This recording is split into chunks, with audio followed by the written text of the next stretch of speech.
Hey, Guy from New Plastic, and today, oh yes, we're going procedural, concrete, and plaster. First off, I made a new pack with over 30 materials, all kinds of dirty, messed up, clean, brushed, painted, or raw plaster and concrete, all 100% procedural. If you feel like you need it, go check it out on my Gumroad. Procedural noise textures are perfect for plaster and concrete, and I almost always use these procedural ways if I want to get this type of texture on my projects. My biggest problem with image-based wall textures is that so many times I can tell where the tiles end and it has this fake repeated look. Well, this never happens with procedural materials, and unlike other type of textures, plaster and concrete are really easy to make. There isn't a huge difference between concrete and plaster since they both pretty much use cement and water.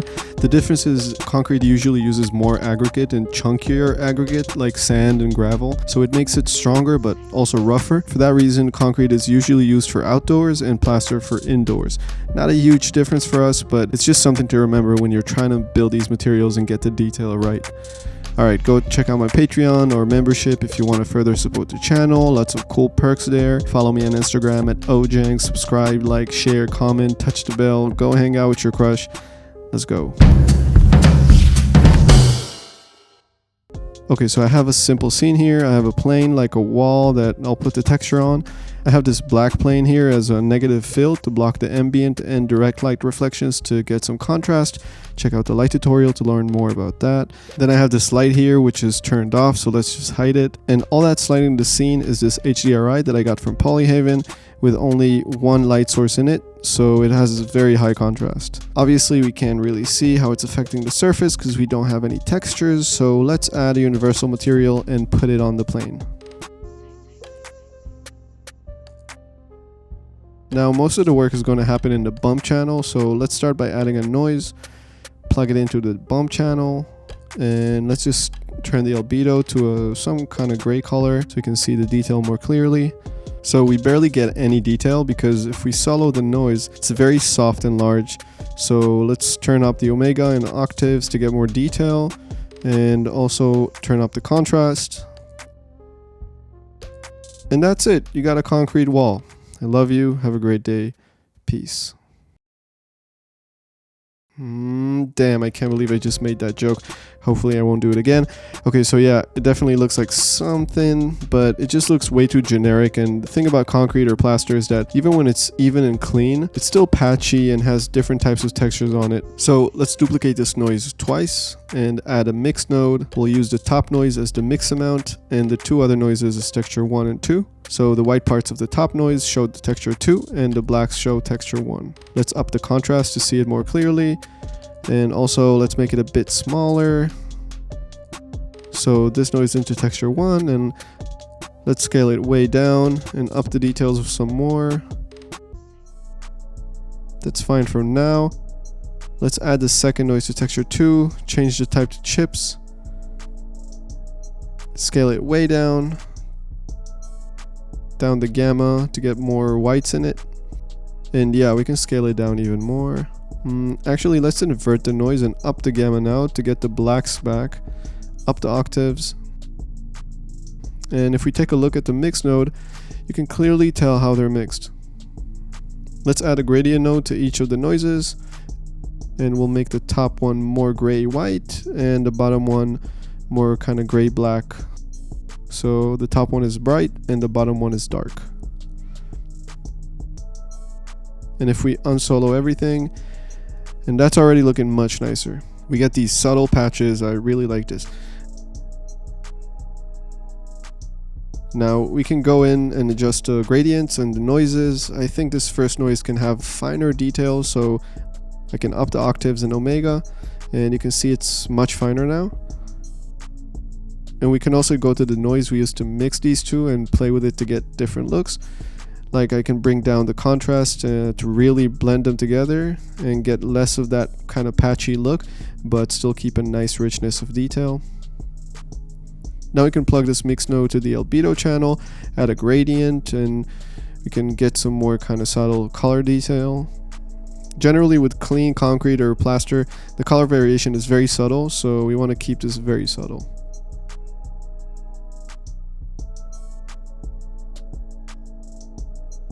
Okay, let's duplicate this noise and try to add more details. I'll quickly plug it into the bump channel so we can solo it.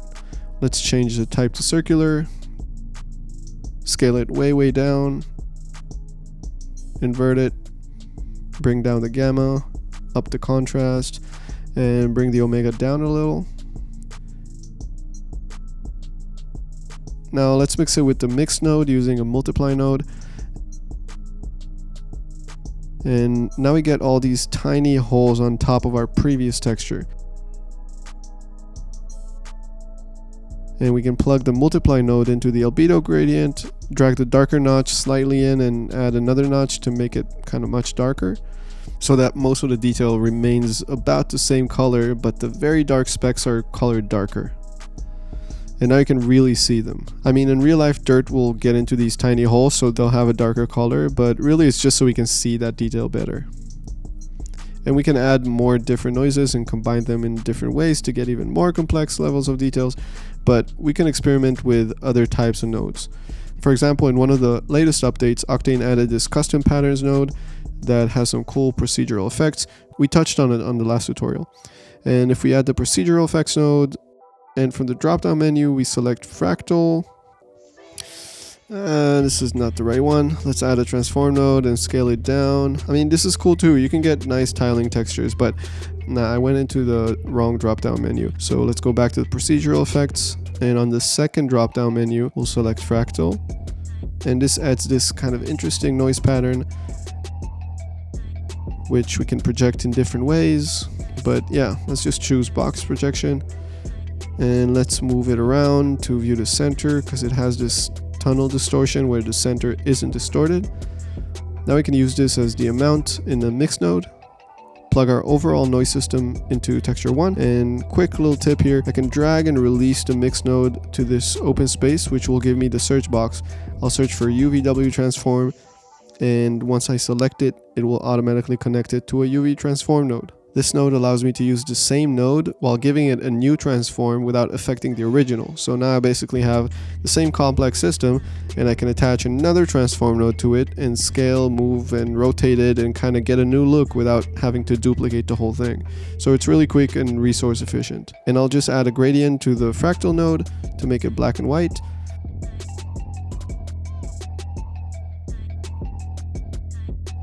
So yeah, we can see how we're mixing again two different looks. And I'll add a gradient node and make it slightly darker.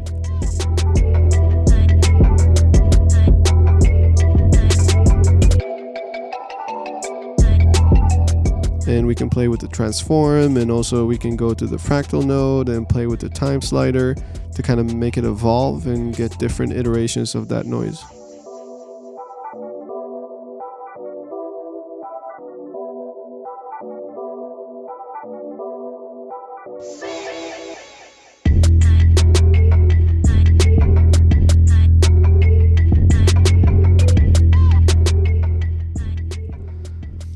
Okay, let's reuse this noise for some more detail. I'll plug it into a UVW transform. And I'm going to mix this with all of this setup we made. I'll use a multiply node and mix it with the albedo gradient. And I just want to scale up this noise, add a gradient node to it, and crush the black so I really get a high contrast.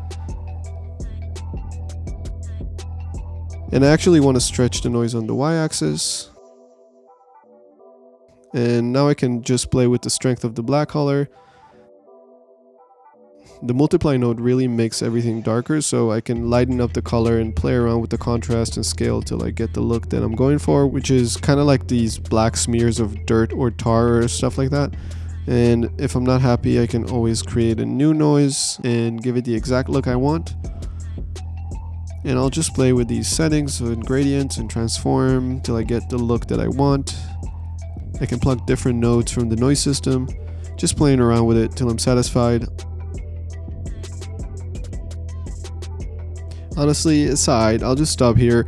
I can take more time with it, but for now I'll just stop. Okay, let's keep it moving. Let's go for more of a plaster look, which will have slightly softer and finer details and less color variation, and also a bit more shininess. Let's remove all of this, change the albedo gradient to something more monotone. Now, I try to just scale up all of the noises to maybe soften up the details and make them less harsh, which honestly proved to not work that well.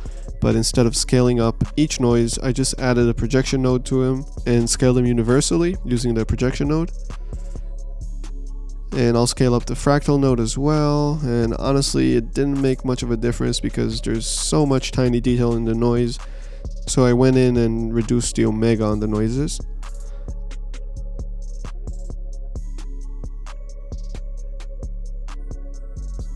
And I tried to increase the contrast on the bump gradient, but honestly I don't think we need this whole fractal node, so I'll take the whole thing out completely. And you can tell now how the rough textures is slightly less detailed.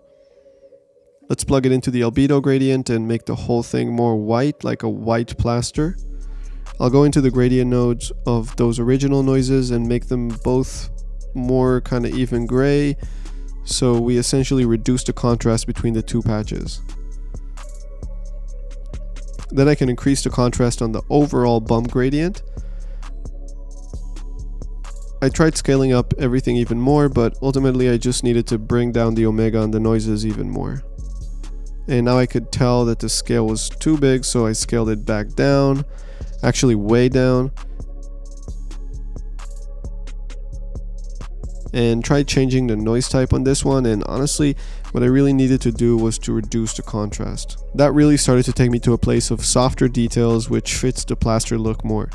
So I went ahead and pretty much scaled down and reduced the contrast on each noise individually to get the mix I was looking for. I should have done this a few steps ago, but I wanted to keep all this in so you can see me struggling to get to a place I want to get.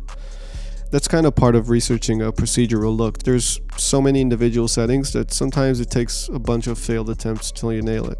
Anyway, okay, we're looking better. Let's see what happens if we remove the gradients on these noises.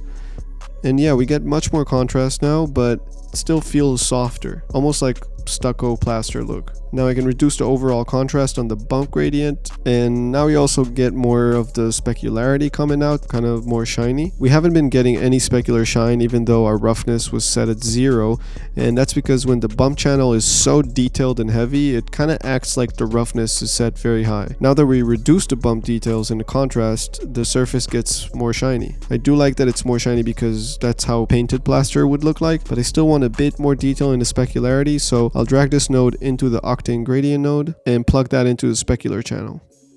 So now all the indents won't really have specularity and the parts that stick out will. And that's cool. It's a bit extreme, but let's duplicate the gradient node, plug that in here and plug it into the roughness channel. Now I'll invert the notches on the gradient, which will make the indents more rough and keep the stickouts more shiny. Let's bring down the contrast on that, but keep it on the dark side so it stays less rough and more shiny. And we can probably see these details more if we change it to a darker color, so let's give it some color. And I'll make the specular gradient brighter so it doesn't completely remove it on the indents. And if we view from an angle, you can see the reflections a bit more, but let's increase the IOR a bit. And yeah, you can really see it. So this is more of a glossy paint kind of look. And let's get more of an angle on it, but that negative fill keeps blocking my view. Okay, here we go. Yeah, it might be harder to see the details with the YouTube compression, but there's a nice subtle spread of details on the surface that really feels realistic. Okay, I actually want to invert these tiny holes and make them more like round bumps that stick out sporadically. I'll bring up the gamma to bring out more blacks, and I'm left with these tiny white specks, and I'll mix them with an add node instead of a multiply node so the white overlays on the rest of the noises. Plug it to all of these. I'll make the overall noise system a bit darker with a gradient node. Scale up the white specks and increase the overall bump gradient contrast. And if I zoom in, you can see how these are randomly spread now. That's cool.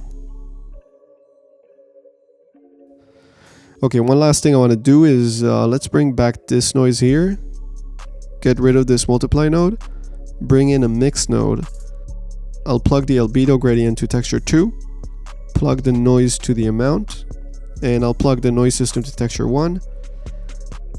Let's plug the whole thing to the albedo channel, and again you can see that we introduced these patches. Both patches are the same except for the color. I'll just equalize the scale here, and let's bring in a gradient node to texture 1. Make it all very white. And I'll invert the noise and play with the gamma till I get these sparse white patches. Scale it up and up the contrast a bit. And yeah, now it looks like the paint has been chipped off and exposes the white plaster. Only thing that it's missing is to make the paint pop out a bit, so it's like sitting on a layer on top of the white plaster. We can do that by mixing it with the bump channel, but actually I prefer to do it in the displacement channel. I'll add a displacement node, change the type to vertex, bring the height way down, and I'll plug this into it. Let's add a gradient node to it and invert it so the patches are dark and the paint is white, and start bringing in the notches to increase the contrast. Now obviously nothing will happen because we don't have any subdivision levels, but if we turn on auto bump map, bam, it adds another bump layer that fakes this subtle detail that really won't require us to actually displace it out. And the bump is also affected by the displacement height, so increasing the height makes the effect more pronounced. And that's really sick. We can play with the contrast on the mix node, but if we zoom in, you can really see how much amazing detail the displacement bump added without displacing anything, so there's no extra cost or resources. Now it really looks like worn out paint that fell completely off in some areas, and the effect doesn't really break even when you zoom in.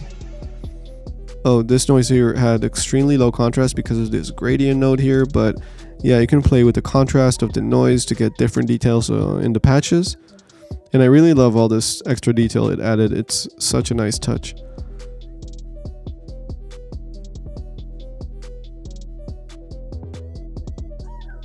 And actually, after I was done, I went back to the first material we made to give it some more details and finesse and really dirty it up a little. So I played with the scale and the details of the large dark noise.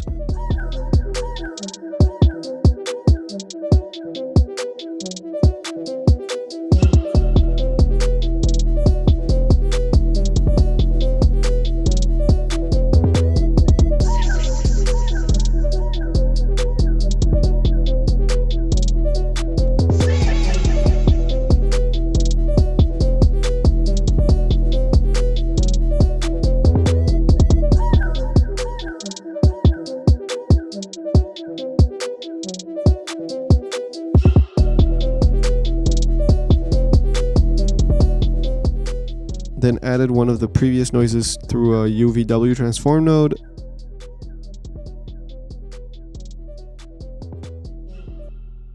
And mixed it with these other nodes.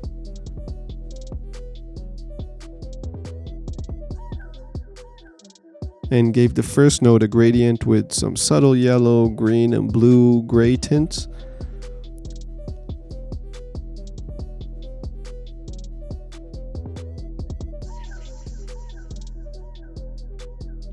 Went back to that first noise and changed it to Voronoi, but upped the omega and octaves all the way to really break all the Voronoi triangle shapes. And already we're getting something much dirtier.